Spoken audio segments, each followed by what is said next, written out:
Assalamualaikum warahmatullahi wabarakatuh, dan salam sejahtera bagi kita semua.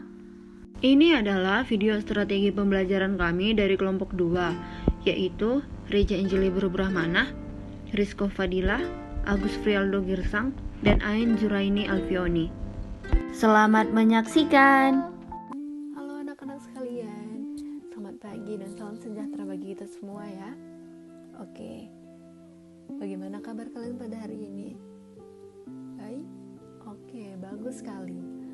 Dan sekarang kita masuk ke dalam mata pelajaran seni budaya, bukan? Oke.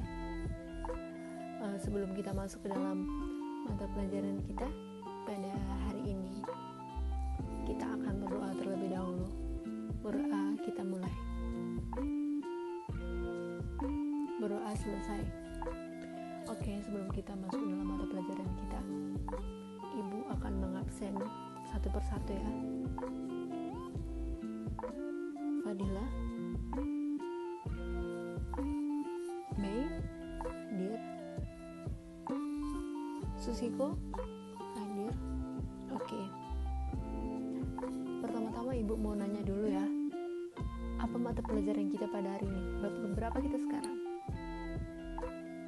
Bab ketiga, betul sekali.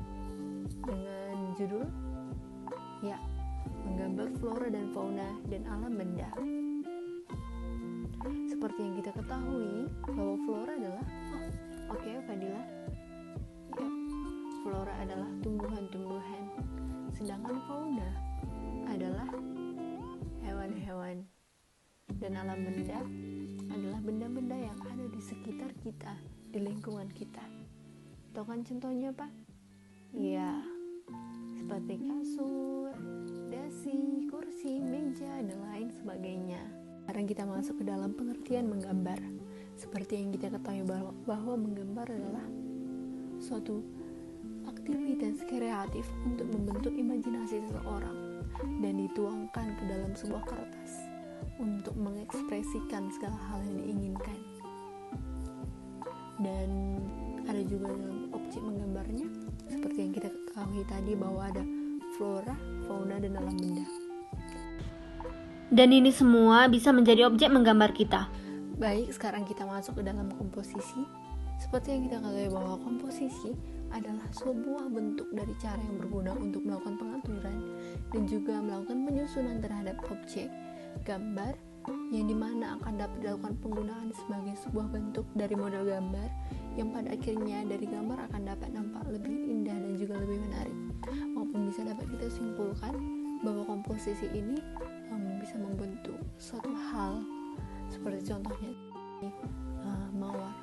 Jadi kalau kita tidak bisa membuat suatu komposisi yang bagus maupun tidak stabil, maka gambaran kita ini pun pasti akan menjadi hal yang aneh, bisa kita katakan dengan hal tersebut. Itulah yang dimaksud dengan komposisi. Halo, Assalamualaikum warahmatullahi wabarakatuh. Saya Ain Zuraini Alfioni dari kelompok 2, perencanaan pembelajaran. Nah, di sini kali ini saya akan membahas alat dan bahan untuk menggambar flora, fauna, serta alam benda. Nah, apa aja itu? Nah, di sini saya akan menjelaskan. Tiap jenis alat dan bahan menggambar mempunyai karakteristik tersendiri. Beberapa alat dan bahan yang perlu dilakukan dalam menggambar adalah sebagai berikut. Mau tahu media gambarnya apa?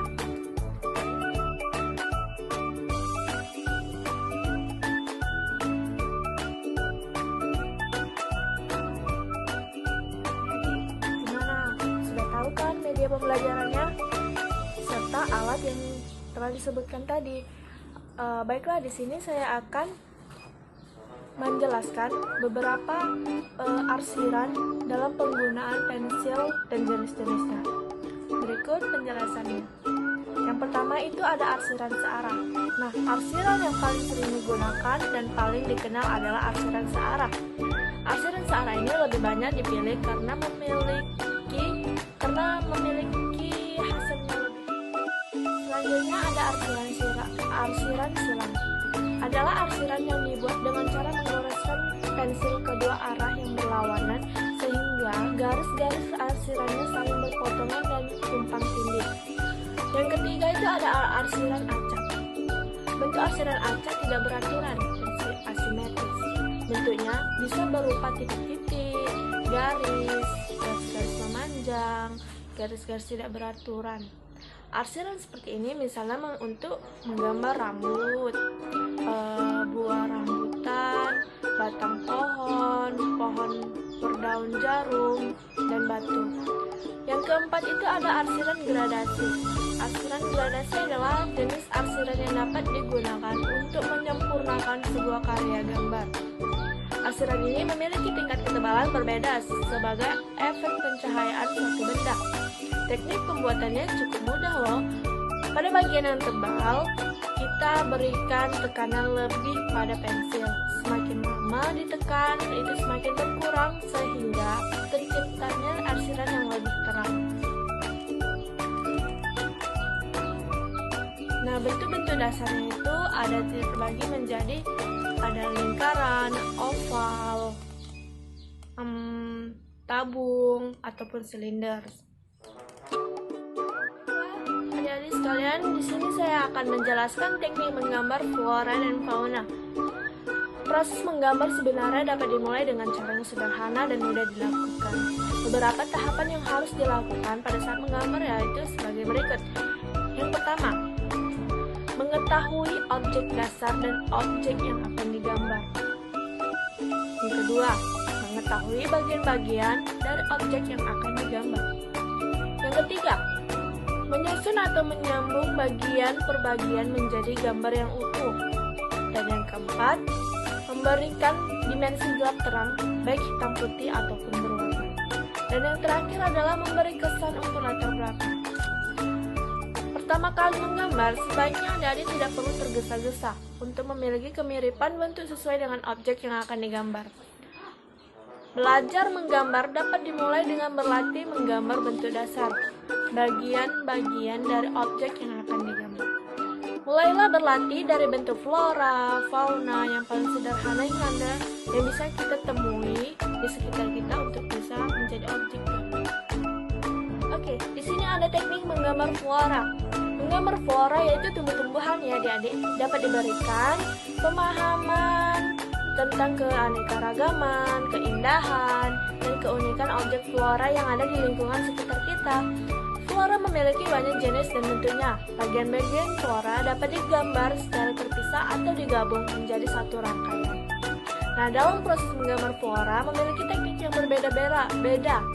Walaupun sama jenis bunga, jenis pohon, dan jenis daun.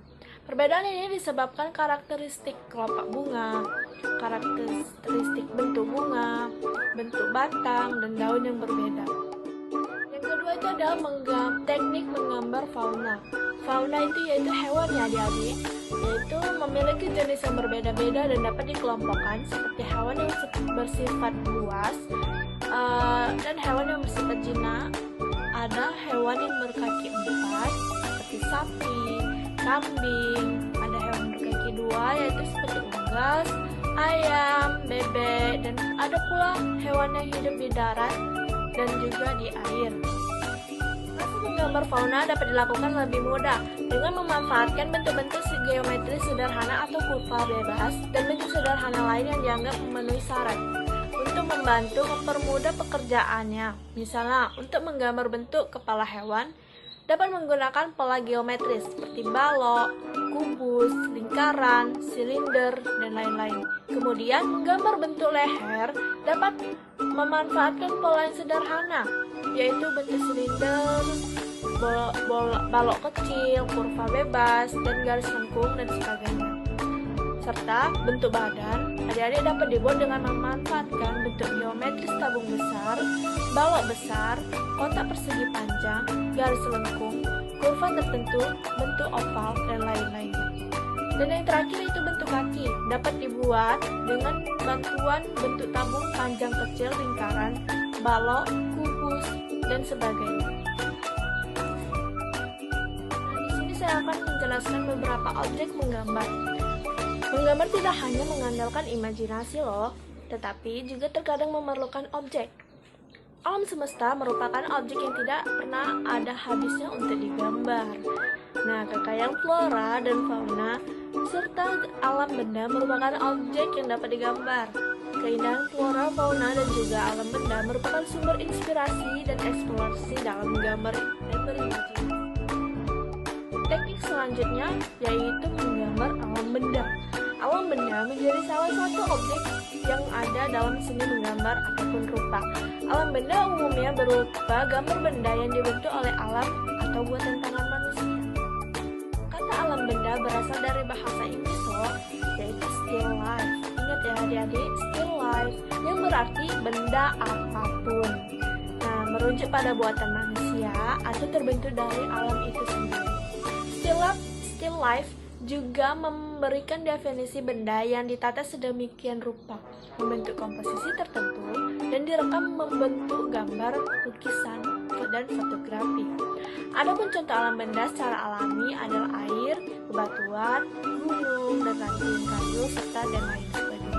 Sementara untuk alam benda yang berasal dari buatan manusia, yaitu ada meja, kursi, piring, gelas, dan barang-barang perabotan rumah tangga yang lainnya dibutuhkan sehari-hari. Dalam menggambar alam benda, ada sejumlah hal yang harus diperhatikan dengan teliti loh. Di antaranya unsur-unsur menggambar seperti titik, cahaya, bentuk, hingga proporsi. Nah, layaknya melukis benda lain, menggambar alam benda juga membutuhkan teknik tertentu loh. Untuk menggambar alam benda, Anda membutuhkan teknik yaitu dusel, arsir, dan pointillis. Nah, penjelasannya teknik menggambar tersebut kita jelaskan ya di video berikut ini. Nah, adik-adik, di sini saya akan menjelaskan teknik-teknik dalam menggambar still life, yaitu ada yang pertama, dusel. Teknik ini dilakukan dengan cara menggosok-gosok gambar menggunakan tangan ataupun kanvas. Tujuannya untuk memunculkan kesan gelap terang.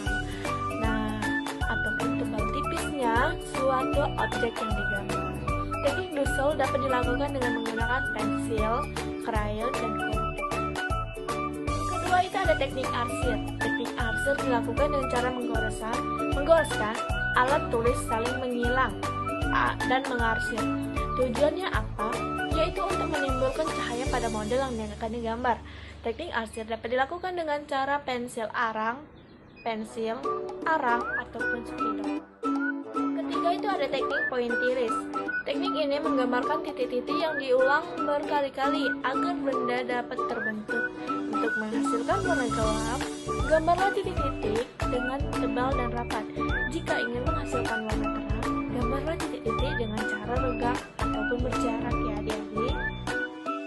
Nah, udah dicobain belum cara menggambarnya? Nah, di video ini akan ada contoh cara menggambar serta diberikan pemahaman tersendiri untuk adik-adik menggambar flora, fauna, serta alam benda. Bab 2. Menggambar ragam hias. 1. Pengertian ragam hias. Ragam hias atau motif adalah bentuk dasar hiasan yang umumnya diulang-ulang sehingga menjadi pola dalam suatu karya kerajinan atau kesenian. Ragam hias dapat dihasilkan dari proses menggambar, memahat, mencetak, dan sebagainya untuk meningkatkan mutu dan nilai pada suatu benda atau karya. 2. Motif ragam hias. 1. Motif flora merupakan ragam hias yang menggunakan bentuk flora atau tumbuhan sebagai objek motif. 2. Motif fauna merupakan ragam hias yang menggunakan bentuk fauna atau hewan sebagai objek. 3. Motif geometris merupakan motif hiasan hias yang dikembangkan dari bentuk-bentuk geometris.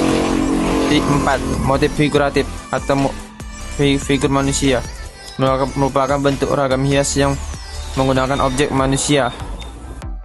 Baiklah anak-anak, berikutnya Ibu akan menjelaskan materi apa saja pola dalam ragam hias dan bagaimana teknik menggambar ragam hias. Untuk yang pertama, kita akan membahas pola ragam hias. Apa saja sih contoh pola ragam hias? Nah, yang pertama yaitu 1. Pola simetris. Pola yang terbentuk dari susunan motif-motif ragam hias yang mempunyai keseimbangan dan bentuk yang sama dalam suatu susunannya. Pola simetris menggambarkan dua bagian yang sama dalam sebuah susunan. Pola simetris meletakkan fokusnya di tengah. Penempatan demikian memberikan kesan bagian kiri dan bagian kanan sama kuat. Komposisi berpola simetris memberikan kesan formal, beraturan, dan statis. 2. Pola asimetris. Pola yang terbentuk dari komposisi yang tidak berimbang, namun masih terlihat proporsi, komposisi, dan kesatuan yang harmoni. Pola asimetri meletakkan fokusnya tidak di tengah-tengah, dan paduan unsur-unsur di bagian kiri tidak sama dengan yang di bagian kanan, tetapi tetap memancarkan keseimbangan. Komposisi simetri memberikan kesan keteraturan yang bervariasi dan karenanya tidak formal serta lebih dinamis. 3. Pola ragam hias tepi. Pola yang bentuknya berupa pengulangan dari bentuk sebelumnya dan digunakan untuk bagian tepi pada bagian tertentu. 4. Pola ragam hias menyudut. Pola yang menyudut membentuk segitiga dan umumnya memiliki bentuk ragam hias yang disesuaikan dengan bentuk ragam hias yang sudah ada. 5. Pola ragam hias beraturan. Pola ragam hias beraturan adalah pola ragam hias yang susunan polanya merupakan pengulangan dari bentuk sebelumnya dengan ukuran yang sama. 6. Pola ragam hias tidak beraturan. Pola ragam hias tidak beraturan merupakan sebaran dari beberapa motif yang berbeda dan tidak mengikuti pola, proporsi, dan komposisi yang seimbang. Berikut ini adalah kumpulan gambar dari contoh pola ragam hias. Baiklah anak-anak, materi yang berikutnya yaitu teknik-teknik menggambar ragam hias.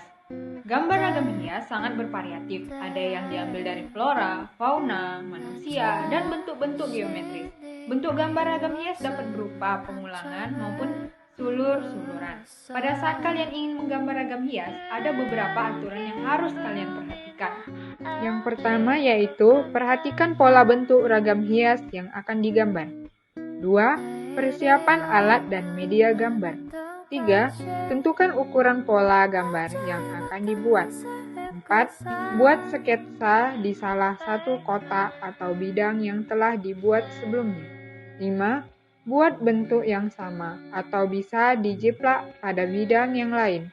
6. Warna gambar. Baiklah anak-anak, demikian materi kita hari ini.